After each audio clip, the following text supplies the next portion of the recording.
జై శ్రీ వాసవి కన్యకా పరమేశ్వరి మాతాకి జై శ్రీ వాసవి కన్యకా పరమేశ్వరి మాత. ఈరోజు చాలా శుభదినం. మన తుంగతుర్తి మండలానికే శుభదినం. మన ఆర్యవైశ్యం ఎక్కడున్నా ఏ గుడి నిర్మాణం జరగని, బడి నిర్మాణం జరగని, ఏ వ్యవహారం జరగని, మంచి చెడుకు 100% దైవ కార్యక్రమాలు చేసేది మనమే. ఆర్యవైశ్యం గంటాపదంగా చెప్పుకోవచ్చు. ఎందుకంటే అమ్మవారు మనకు ఆ 3 సూత్రాలు ఇచ్చింది. ఒకటి ధర్మాచరణ, ఈ భూమి మీదకి వచ్చి ధర్మం పాటించండి అని. ఇంకోటి కర్మాచరణ, కర్మం ప్రకారం ముందుకు పోవాలి, నడవాలి. ఇంకోటి త్యాగాచరణ, అంటే త్యాగం చేయాలి. అమ్మవారు నిలువెత్తు సాక్షిగా విశ్వరూపం దాల్చి అందరికి మనకు దర్శనం ఇచ్చి అగ్నిగుండ ప్రవేశం చేసింది. మనం నమ్ముకున్న ధర్మానికి మనం చేసేది ఎంత, ఆమె ఇచ్చే డబ్బు నుంచి మనం ఇస్తున్నాం. చెప్పండి, దయచేసి ఈ కార్యక్రమం ముందుకు పోవాలంటే 102 గోత్రాలకు ఎద్దు పెట్టుకున్నామంటే మనం 102కు విలువ ఎక్కిస్తాం. మన 102 గోత్రాలు కనుక 102 పెట్టుకున్నాం. సార్ కూడా అధ్యక్షులు సంతోష్ గారు మాట్లాడారు, అంతే బాబాయ్ గారు, మన వాళ్ళందరూ మాట్లాడారు.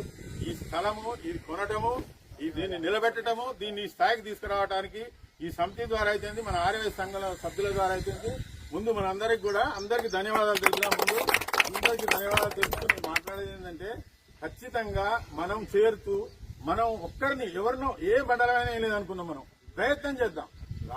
రాకపోని మనం చేరిందని కాదు, మనం చేరాలి. ఒక్క మనిషిని 51 నుంచైనా 102 కన్నా తీసుకురావడానికి ప్రయత్నం చేద్దాం. ఈజీగా అయిపోతుంది. తర్వాత మనం చేయాల్సింది ఏంటంటే, మనం అనుకున్నాం, మీలో ఈ స్పిరిట్ ఉంటే ఇంతకు మించింది మనం తుంగతుర్తి మండలానికి రాదు. వైశాఖ శుద్ధ దశమి ఏప్రిల్ 20వ తారీఖు 2020 రోజు 26న అమ్మవారి జయంతి వస్తుంది. ఆ జయంతి రోజు ఖచ్చితంగా శంకుస్థాపన చేసుకునేటట్టు ప్రయత్నం చేద్దాం. 100కి 100 మీరందరూ సహకరిస్తాయి. అంతకైనా మంచి ముహూర్తం అయితే నీకు ఎక్కడా లేదు. అయ్యగారు అమ్మవారి జయంతి రోజు ఏప్రిల్ 26 వస్తుంది. ఇంకా మనకు సమయం ఉంది, కరెక్ట్ గా 1 నెల రోజులు ఉంది. మనం ప్రయత్నం చేస్తే ఆ ప్రయత్నానికి ముందు చేయాల్సింది ఏంటంటే, మనము రాసిన వాళ్ళము కొంత అమౌంట్ ఇవ్వాలి.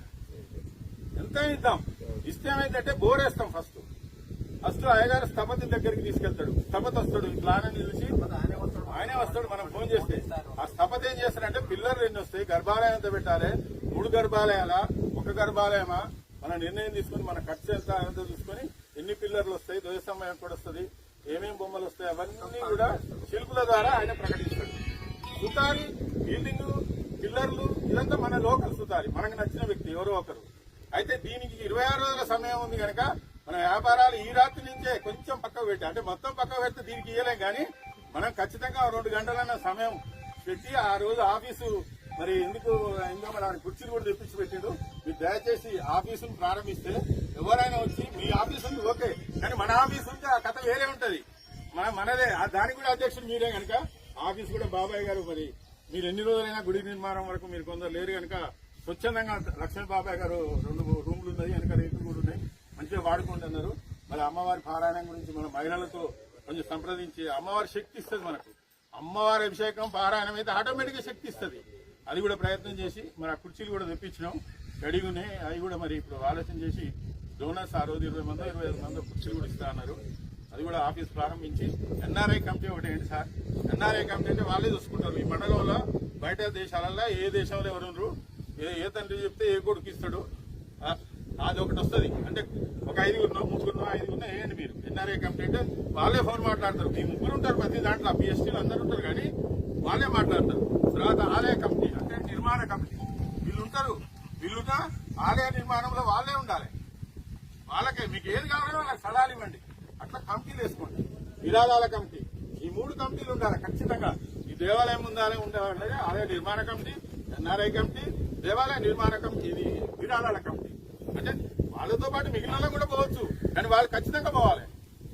అట్లా ఈ 3 కమిటీలు వేసి మీరు ఖచ్చితంగా అందరూ కూడా సహకారం చేస్తే మన అమ్మవారి జయంతి రోజు ఈ కార్యక్రమం ముందుకు పోతే సమకూరుతాయి.